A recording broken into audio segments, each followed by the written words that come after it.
Everyone will awaken, but no one will be forced to do so. July 27, 2014. Many of you are undergoing great stress and bodily and emotional discomforts at present, as the energy levels of the tsunami of love intensify. This is to be expected, so do not be alarmed, just relax into the now moment and allow these energies to flow through you and on out to all of humanity and to Gaia herself.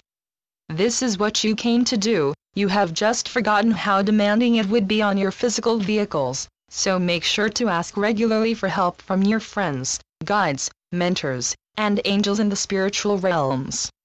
When you do, you will feel better, more easily able to accept the discomfort, and assured of its necessity as your frequencies rise to prepare you and humanity for your awakening. We are inundating you with spiritual help and assistance, but the many alarming events happening across the world are distracting you and drawing you down into the illusion where you tend to enter into the pain and suffering that you see there. See the pain and suffering, send love and compassion to those involved, but stay removed from it. Be in the world but not of it. Doing this will make it far easier for you to connect with your intuition, your higher self, and those in the spiritual realms who are always standing by to answer your calls. I promise you that there will be no music while you wait for the next available associate.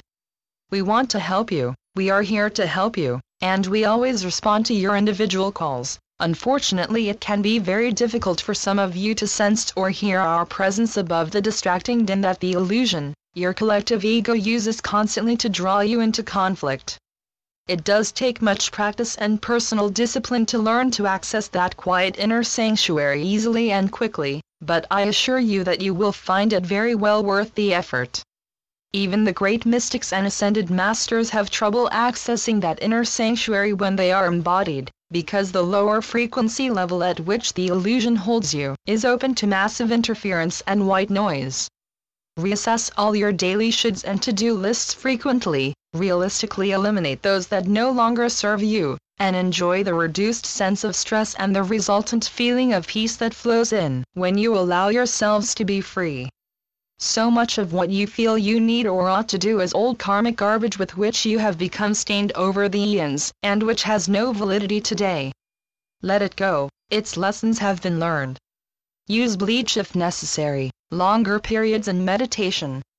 You were created free and you remain free, eternally free, but within the illusion this does not seem to be the case. In fact, modern medical science is attempting to prove that everything you do is caused by the flow of different chemicals through your nervous system. Obviously, drugs do affect behavior. Your human nervous systems are miniature drug manufacturing facilities, and your personal attitudes direct them in every moment. You can always change your attitudes no matter how drugged you are, except if you happen to be flat on your back unconscious, and that is what we have been asking you to do. Have only loving attitudes, and release all attitudes that are not in alignment with love. That is free will. Many, however, find it more comfortable to hold on to old unloving attitudes because they feel unsafe without them. And in lives past you have all experienced severe pain, suffering, and betrayal. It is the memories of that kind, stored in your DNA, that need bleaching out. But of course you will be using a far better solvent than bleach, love. Love always works, bleach is far less reliable. See the manufacturer's instructions and disclaimers. If you have friends or loved ones who appear stuck in old outworn attitudes and beliefs, do not try to persuade them to change. This is very threatening for them. Just be loving and accepting of them, be compassionate, but do not engage in attempts to discuss these attitudes. Just listen if they need to talk. Talking frequently helps them to see more clearly, especially if they do not feel a need to defend their positions. Everyone will awaken, but no one will be forced to do so. Those who choose not to at this time will be continually offered new opportunities to do so, and when they are ready they will avail of them. There is only one, so no one can be left out, discarded, or abandoned. The game of separation and abandonment, the illusion, will last as long as there are people who wish to play, but it can no longer restrict or contain those who would awaken, the very vast majority of humans. Your task, you light bearers and way showers, is to demonstrate love in action.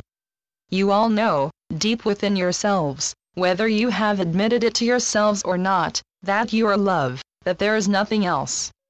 You are the ones who chose and volunteered to be on earth at this point in her evolution, to assist in her awakening by being loving in every situation, in every moment, and with everyone with whom you interacted.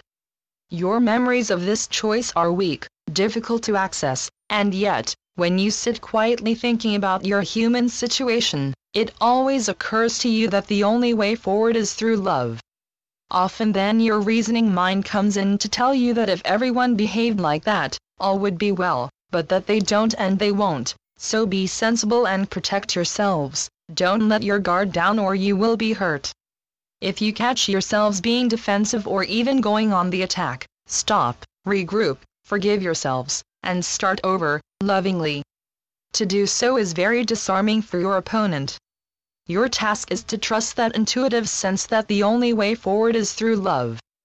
Deep within, as we keep telling you, you do know it is true, embrace it. Then love everyone into awakening and bring your most wondrous task to fruition and completion. With so very much love, Saul. Channeled by John Smallman. johnsmallman.wordpress.com